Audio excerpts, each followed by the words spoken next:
Hello అండి, అందరికీ నమస్కారం. వాయిస్ ఆఫ్ హర్షిని ఛానల్కు స్వాగతం. ఈరోజు మనం అమ్మాయే పుట్టాలి కథను విందామండి. హవ్వా, ఇదెక్కడి చోద్యమే తల్లి.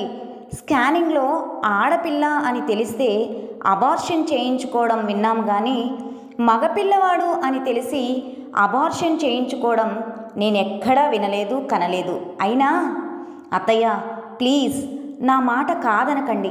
నాకు మగపిల్లవాణ్ణి కనడం ఇష్టం లేదు. దుఃఖాన్ని దిగమింగుతున్నట్లు పెదవులు వణుకుతున్నాయి. ఛాతీ ఎగిరెగిరి పడుతోంది. నువ్వేం మాట్లాడవేంట్రా? అమ్మా, నువ్వు మాకు ఒక్కగానొక్క కొడుకువి. నీతో ఈ వంశం అంతరించిపోవాల్సిందేనా? ఆవిడ గొంతులో అంతులేని ఆవేదన, ఆక్రోశం ఉన్నాయి. నేను ఎంత చెప్పినా తన అభిప్రాయం మార్చుకోనంటోందమ్మా. ఆమె మనసుకేదో గట్టి దెబ్బ తగిలినట్లుంది. మనం నచ్చజెప్పినా ప్రయోజనం ఉంటుందనుకోను. రాజశేఖరం సాలోచనగా అన్నాడు. అమ్మా రాణి, ఈ ఒక్కసారి నా మాట వినమ్మా, ఆ తర్వాత నీ ఇష్టం అన్నారు మావయ్య. మావయ్య, దయచేసి నన్ను ఈ విషయంలో మాత్రం బలవంతం చేయవద్దు. నా మాట వినకపోతే ఈ ఇంట్లో ఉండడానికి వీల్లేదు అనేంత సంస్కారహీనులు కారు మీరు.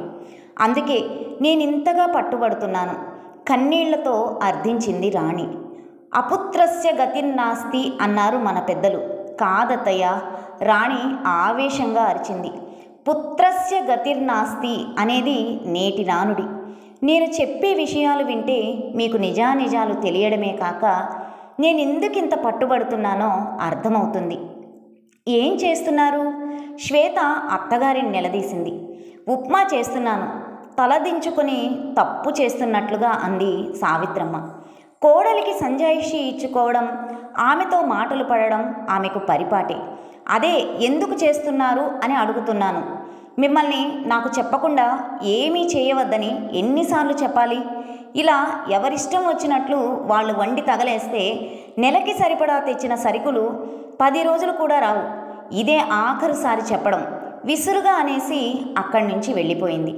మీ మామగారు ఆకలేస్తోందంటున్నారమ్మా, టిఫిన్ చేసి పెట్టమని నోరు తెరిచి అడిగారు అని చెప్పలేకపోయినా తన నిస్సహాయతకు మనసులోనే కుమిలిపోయింది సావిత్రమ్మ. విశ్వనాథం సావిత్రులకు చాలా కాలం పిల్లలు పుట్టలేదు. ఎన్నో నోములు నోచి ఉపవాసాలు ఉండి కటిక నేలపై పడుకొని ఎవరు ఏది చెబితే ఆ దేవుళ్లకు మొక్కి చివరకు పండంటి కొడుకుని కని మురిసిపోయారా దంపతులు. నేలపై నడిస్తే ఎక్కడి కందిపోతాడోనని గుండెల మీద పెట్టుకొని పెంచారు. ఆ తర్వాత మరో కొడుకు పుట్టారు. వాళ్ళని ఏ లోటు రాకుండా పెంచారా దంపతులు.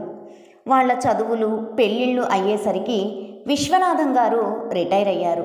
ఫ్లాట్ కొంటామని కొడుకులిద్దరూ ఆయన దగ్గర డబ్బంతా తీసేసుకున్నారు. ఇప్పుడు నెల నెల ఆయనకు వచ్చే పెన్షన్ తప్ప ఆయన దగ్గర ఆస్తి ఏమీ లేదు. తమ ఇంటికి డబ్బు ఇచ్చారన్న కృతజ్ఞతైనా లేక కోడళ్ళు ఏదో ఒకటి సణుగుతూనే ఉంటారు. కొడుకులు మాట్లాడరు. విశ్వనాథం గారికి హార్ట్అటాక్ వచ్చింది ఒకసారి. ఆయన రెస్ట్ తీసుకుంటూ జాగ్రత్తగా ఉండాలని చెప్పడంతో ఆయన మరో ఉద్యోగంలోకి వెళ్ళలేకపోయారు. ఏమండి, టిఫిన్ తీసుకోండి. సావిత్రమ్మ పిలుపుతో ఆయన ఆలోచనల్లోంచి బయటపడ్డారు. నాకు ఆకలి చచ్చిపోయింది సావిత్రి, తినాలని లేదు. బాధను అణుచుకుంటున్నట్లు అంటున్న భర్తను చూడగానే సావిత్రికి కడుపులో నుండి దుఃఖం తన్నుకొచ్చింది. అయినా భర్త ముందు బయటపడక చాలా సౌమ్యంగా నవ్వుతూ అంది. భలేవారే, ఆ పిల్ల మాటలు పట్టించుకుంటే ఎలా? మన అమ్మాయి అంటే బాధపడతామా? ఇది అంతే, తీసుకోండి. భార్య ప్రేమగా పెడుతుంటే తినకపోతే ఆమె మనసు కష్టపడుతుందని తీసుకున్నాడు, కానీ ఆయనకి గొంతు దిగలేదు. అమ్మాయిని పండక్కి పిలవాలి. కొత్తగా పెళ్ళయింది. వాళ్ళ అత్తగారు వాళ్ళని కూడా పిలిస్తే బాగుంటుంది. అబ్బాయిలతో చెప్పండి. సావిత్రికి మామూలుగా కూడా సౌమ్యంగా మెల్లగా మాట్లాడడం అలవాటు.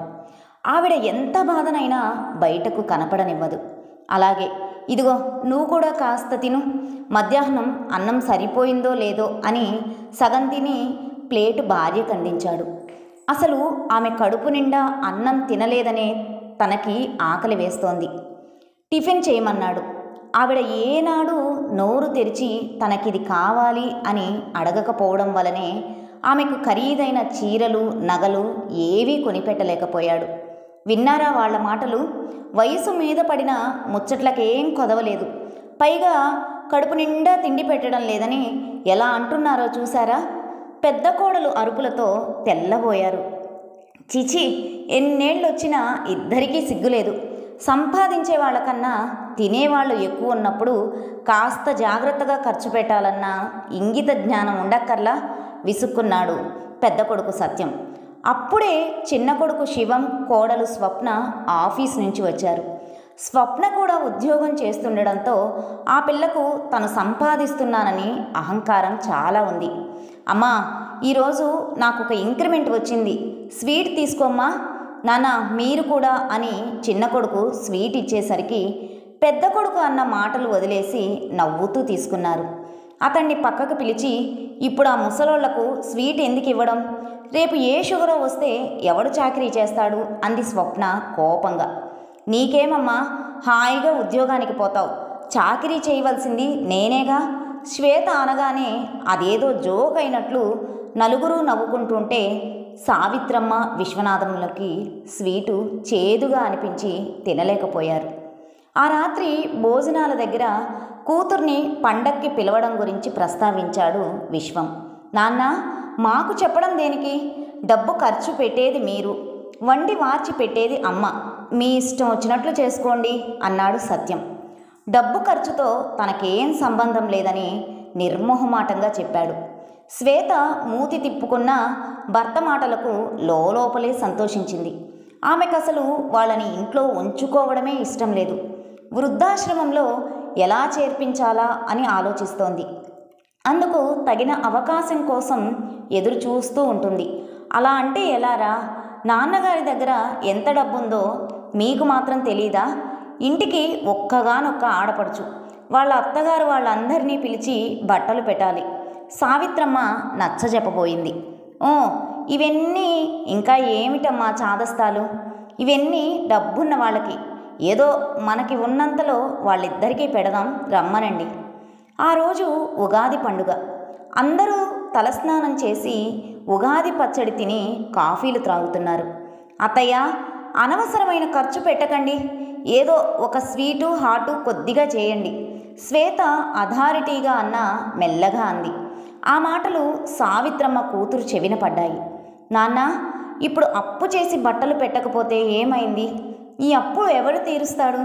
వాళ్ళకేమన్నా బట్టలకు కరువా? చాలానే ఉన్నాయి. సత్యం తండ్రిని మందలించడం కూతురి చెవిన పడకపోలేదు. అదేమిట్రా ఇలాంటి బట్టలు తెచ్చావు?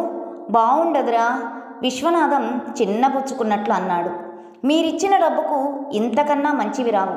ఇష్టమైతే పెట్టండి, లేకపోతే మానేయండి విసురుగా అనేసి లోపలికి వెళ్ళి భార్య చేతిలో తళతళా మెరిసిపోయే మంచి ఖరీదైన చీర పెడుతుంటే ఆ ఇంట్లో తల్లిదండ్రుల పరిస్థితి ఏమిటో, వాళ్ళు అనుభవిస్తున్న బాధ ఏమిటో, వాళ్ళ పరిస్థితి, వాళ్ళు పడుతున్న అవమానాలు, ఏదైనా సలహా చెప్పబోయి మీరు మాకు చెప్పేదేమిటి అని తీసి పారేయడం, వెకిలిగా నవ్వుకోవడం ఆ ఇంటి ఆడపడుచుగా ఆమెకు ఆకళింపు చేసుకోవడానికి ఎంతోసేపు పట్టలేదు.